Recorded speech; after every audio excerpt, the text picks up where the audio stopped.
صلوات بر محمد و آل محمد اللہم صلی علی محمد اعوذ باللہ من الشیطان الرجیم بسم اللہ الرحمن الرحیم وبہ نستعین انہ خیر ناصر و معین وقال رسول اللہ صلی اللہ علیہ وآلہ وسلم بسم اللہ الرحمن الرحیم النکاح من سنتی فمن رغب عن سنتی فلیس منی۔ عزیزان گرامی السلام علیکم ورحمۃ اللہ وبرکاتہ۔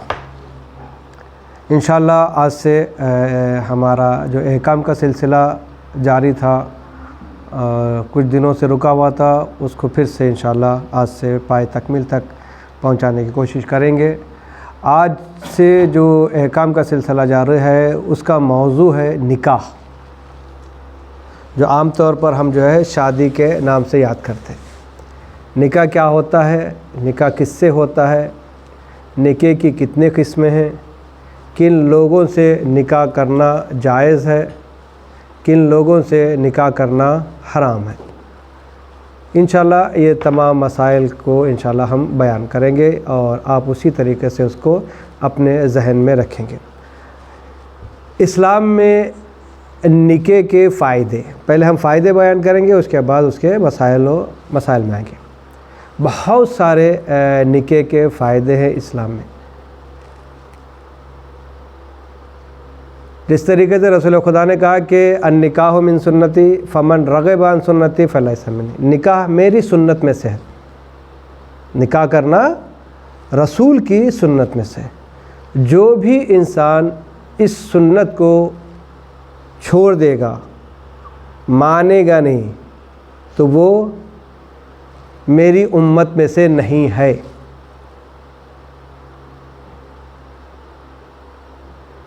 یہ رسول خدا کی حدیث ہے، یعنی جب رسول خدا کا میری سنت ہے نکاح، تو نکاح کرنا جو ہے کتنا اہم ہوگا۔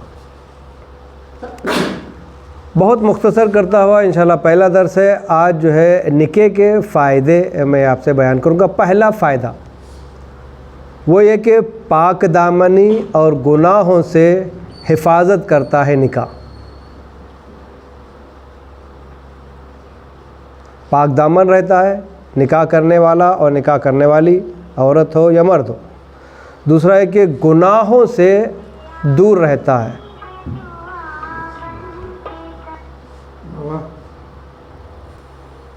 گناہوں سے دور رہتا ہے کون؟ نکاح کرنے والا شادی۔ کون سے گناہ؟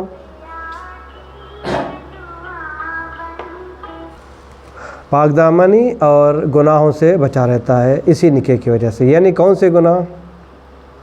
زنا کے گناہ سے بچ جاتا ہے، بدکاری کے گناہ سے بچ جاتا ہے، اور شیطانی وسواس کے گناہوں سے بچا رہتا ہے نکاح کرنے والا۔ یہ پہلا فائدہ ہے۔ دوسرا فائدہ یہ ہے کہ نکاح کے بعد قلب کو یعنی دل کو سکون ملتا ہے اور ذہن کو راحت ملتی ہے۔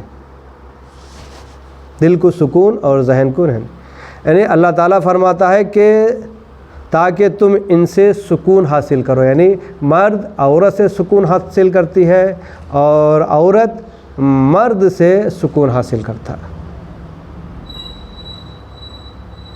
تو دوسرا فائدہ ہے کہ قلبی سکون اور نفسی ذہنی سکون دونوں ملتے ہیں نکاح سے۔ دونوں اپنا اعتبار سے فائدہ اٹھاتے ہیں، سکون ملتا ہے، عورت کو اپنا الگ سا سکون اور مرد کو الگ سا سکون۔ یہ دوسرا فائدہ۔ تیسرا فائدہ ہے کہ محبت بڑھتی ہے لڑکا اور لڑکی میں، اور خاندان کی بنیاد اسی شادی سے ہوتی ہے۔ خاندان کی بنیاد ایک تو محبت آپس میں میاں بیوی کے درمیان، اور دوسرا ہے کہ خاندان کی بنیاد۔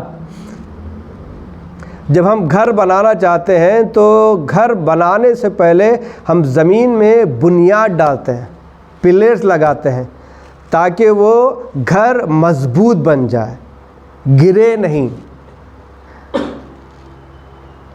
اگر ہم بغیر بنیاد کے گھر بنائیں تو گھر جو ہے ڈگمگاتا ہے، گھر برباد ہو جاتا ہے، گھر تباہ ہو جاتا ہے۔ اگر نکاح سے پہلے یا بغیر نکاح کے ہم اگر اپنی نسلوں کو چلانا چاہیں تو وہ نسل جو ہے ہمارے لیے باعث عذاب ہوگی، باعث رحمت نہیں ہوگی، بغیر نکاح والی نسل۔ اور جہاں انسان نکاح کے بعد اپنی نسل کو بڑھاتا ہے وہ اسی طریقے سے ہے جیسے مضبوط پہاڑ کسے ہلا نہیں سکتا، اس کے کردار کو کوئی داغ نہیں لگا سکتا، اس کی پاک دامنی میں کوئی داغ دھبا نہیں آ سکتا۔ کیوں؟ اس لیے کہ اس نے اپنی نسل کو بڑھانے کے لیے، اپنے خاندان کو بڑھانے کے لیے نکاح کا سہارا لیا ہے۔ نکاح کے ذریعے سے حلال کرنے کے بعد عورت کو، اس کے بعد اس نے خاندان کو بڑھایا ہے۔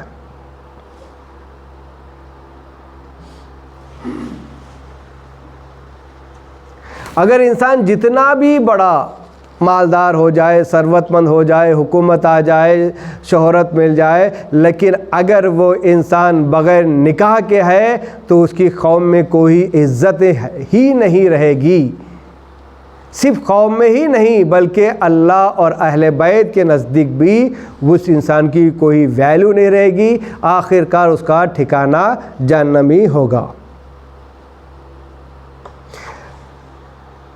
اس کے بعد چوتھا فائدہ نکاح کا نسل کی بقا، ہمارے نسل کی بقا، نسل کو بڑھاتا ہے۔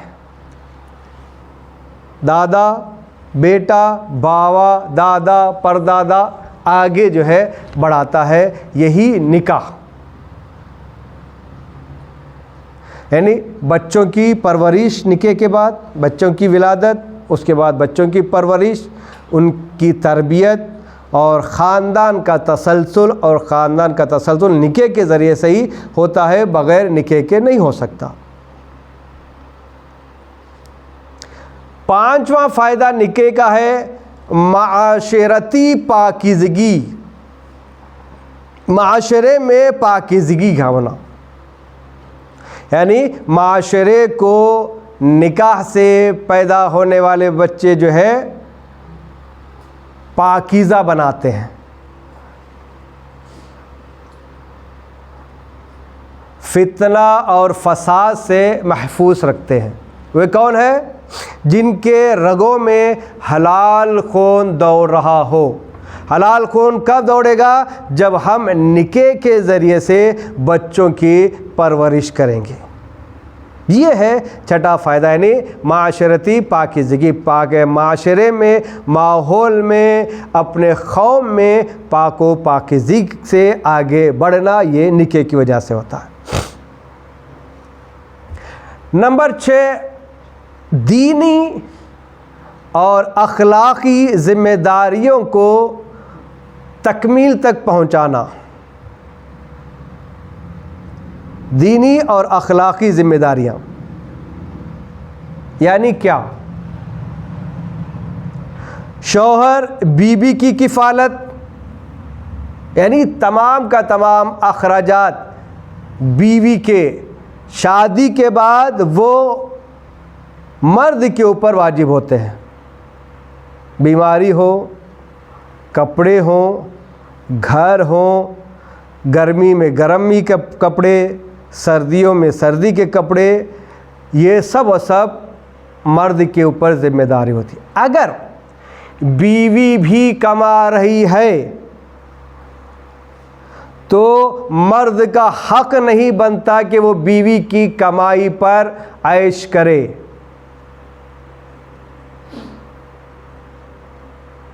اسلام کہتا ہے کہ مرد اپنی کمائی سے بیوی کو پالے، بیوی کا ہر طریقے سے خوش رکھے۔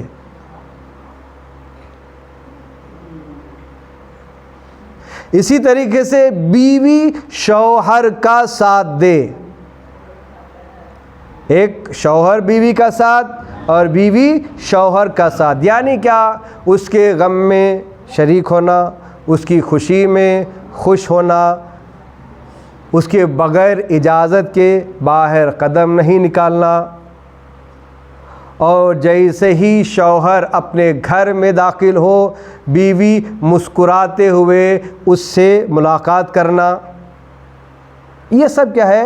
بیوی کی ذمہ داریاں۔ لیکن اکثر و بیشتر ہم لوگوں نے دیکھا ہے کہ مرد تھوڑی سی جہالت کے وجہ سے اپنا روب و دبدبا اپنی بیوی کے اوپر نکالتا ہے، کبھی زبان سے کبھی ہاتھ سے۔ اس کا نتیجہ یہ ہوتا ہے کہ وقت گزرتے گزرتے ایک وقت وہ آتا ہے کہ دونوں میں جھگڑا ہو کر دونوں کی لائف الگ ہو جاتی ہے۔ یہ کس کی وجہ سے؟ یہ جہالت کی وجہ سے۔ بیوی کے اوپر ہاتھ اٹھانا شرعی اعتبار سے حرام ہے۔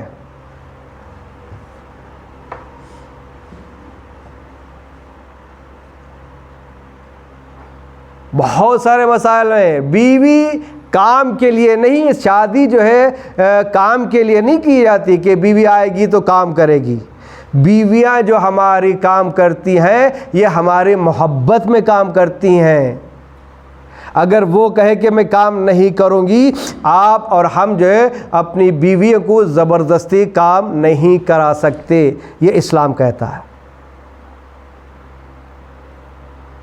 یہاں تک کہ اگر بیوی کے گود میں بچہ ہو اور بیوی کہہ رہی ہے میں دودھ پلانے کی اجرت لوں گی، تو مرد کے اوپر واجب ہے کہ اس کے دودھ پلانے کی اجرت عطا کرے۔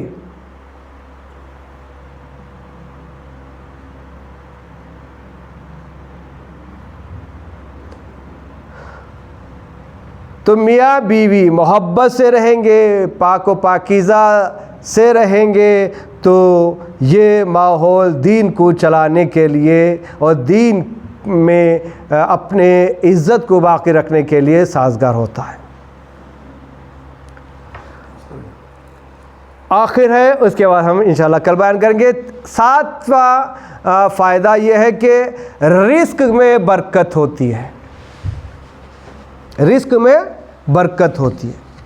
احادیث میں ہے نکاح کرنے والے پر اللہ کے رزق کے دروازے کھول دیتا ہے۔ جب گھر میں عورت آتی ہے شادی کرنے کے بعد تو پروردگار عالم کے رزق کے دروازے اس کے لیے کھول دیتا ہے پروردگار عالم۔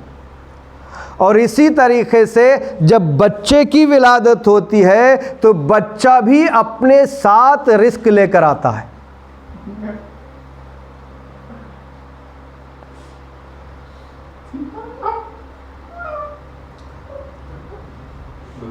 میں ایک اپنا تجربہ جو ہے آپ لوگوں کے سامنے شیئر کرنا چاہتا ہوں۔ جب میں تعلیم کے لیے سیریا گیا سیدہ زینب میں، تو اس وقت حالات ہمارے اتنے خراب تھے کہ منتلی 500 روپے یا 1000 روپے ملتا تھا۔ ادھر گھر میں بیوی تھی، بیوی کے ساتھ ایک بچی تھی میری۔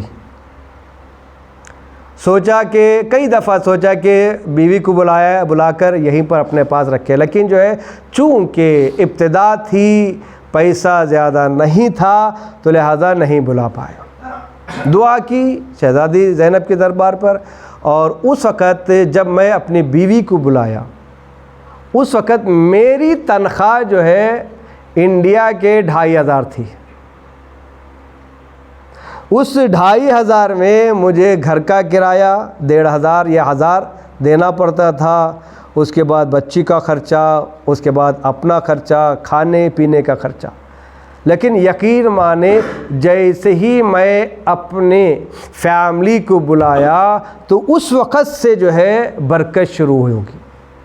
کل تک سوچ رہا تھا کہ میں 2500 میں کیا کر سکتا ہوں، لیکن اتنی برکت آئی کہ وہ 2500 کئی ہزاروں میں تبدیل ہو گئے۔ تو یہ سوچتے ہیں نا کہ ہم پیسہ کمانے کے بعد شادی کریں گے، اپنے پیروں پر کھڑا ہونے کے بعد شادی کریں گے، یہ سراسر جو ہے غلط فہمی ہے۔ شادی کرے خلوص نیت کے ساتھ، محبت کے ساتھ، الفت کے ساتھ، تو پروردگار عالم جو ہے اس شادی کے برکت سے ہمارے لیے رزق کے دروازے کھول دیتا ہے۔ وآخر دعوان والحمد للہ رب العالمین۔